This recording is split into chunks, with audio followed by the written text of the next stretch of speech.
The movie opens up in Los Angeles. Someone is cutting a fence wire when a security guard drives up.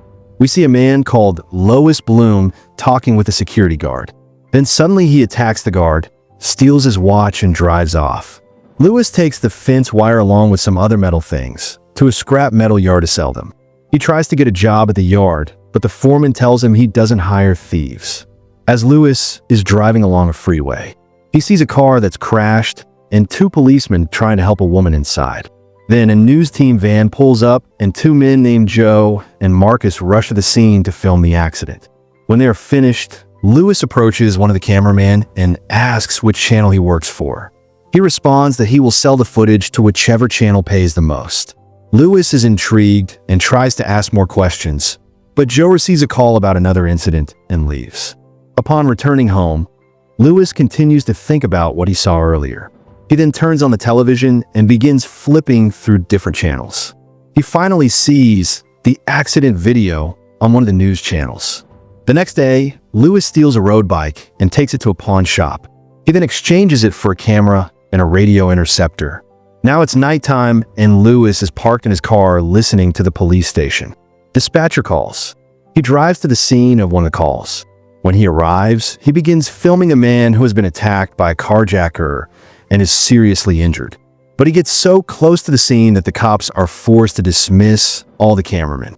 As a result, Joe becomes enraged and scolds him for disrupting his work. Lewis takes his video footage to a local news station known as KW and shows it to the news editor named Nina and her assistant named Frank. Nina then pays him $250 for his footage.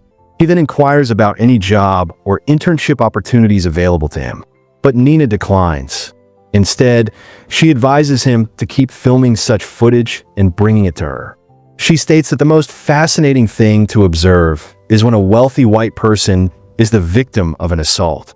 Later, Lou returns home and sees his footage on television, which makes him very proud. In the morning, we see him at a restaurant waiting for someone. It turns out he's interviewing a young man named Eric for the position of his assistant to the guy seen arrive. And it becomes evident that he's struggling financially and has no prior experience in this field. Still, they negotiate for a while, and Lou agrees to pay him a small amount of $30 per night in the evening. The duo listens to the police radio in their car when they hear about an accident. Lou instructs Rick to read aloud the directions as he drives. He then begins driving like a madman, making Rick nervous and causing him to give incorrect directions.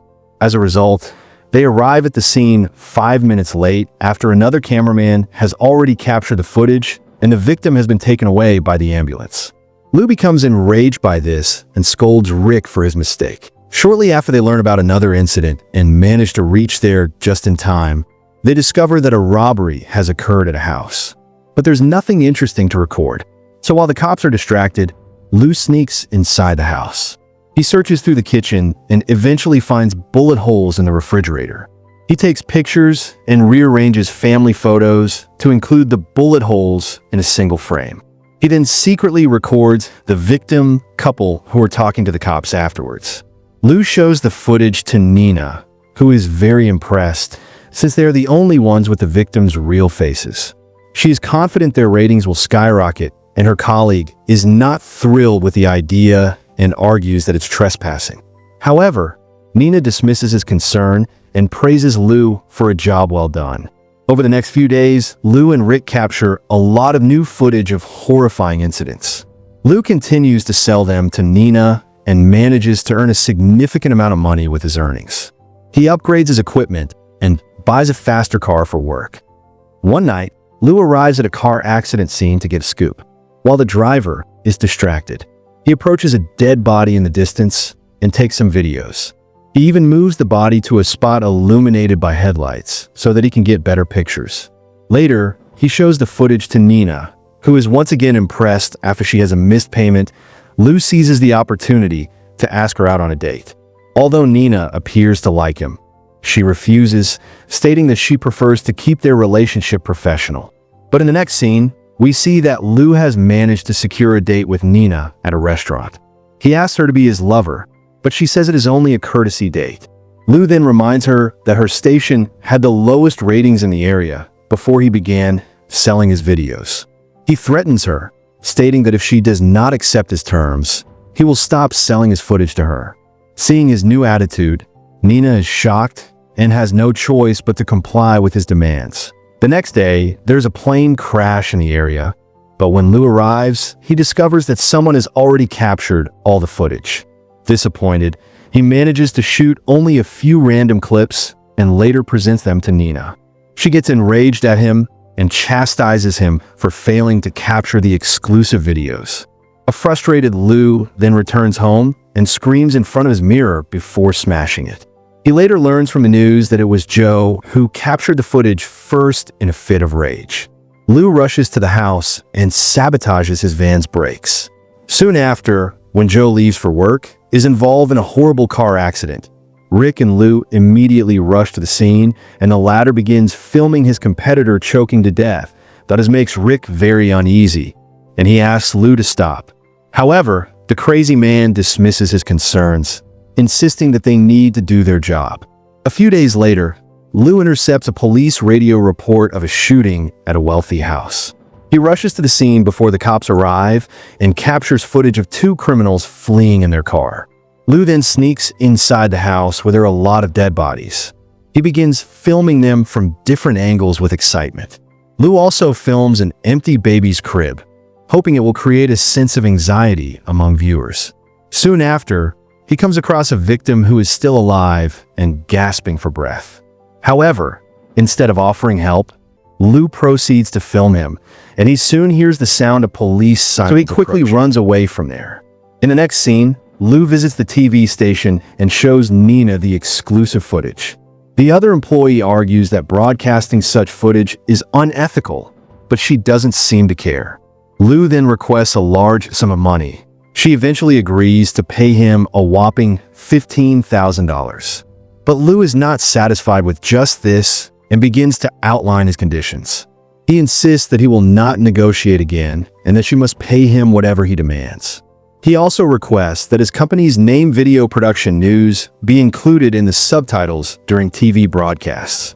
Furthermore, he demands that Nina introduce him to all of her employees and even her superiors. Nina is confused by his forced demands, but she agrees to them because she does not want to risk losing her TRP. The next morning, Lou is watching his footage with satisfaction when there's a knock on his door. It turns out the detectives are suspicious of his involvement in the incidents. They request a copy of the video he shot, and Lou provides them with an edited version that excludes the fleeing criminals. He claims that he saw the criminals leaving, but doesn't have their footage. After the detectives leave, Lou looks off the criminals' license plate on the internet and finds one of their houses in the evening. He and Rick arrive at the location, and Lou shares his plan to stage an arrest and film it. Rick is terrified to hear this and refuses to put his life at risk. He mentions that Lou has been paying him $30 for months, which he finds unfair. Rick then demands an increase of $75 per night or threatens to report him to the police with no other choice. Lou reluctantly agrees to his condition, and shortly after they notice the criminals leaving the house and decide to follow them.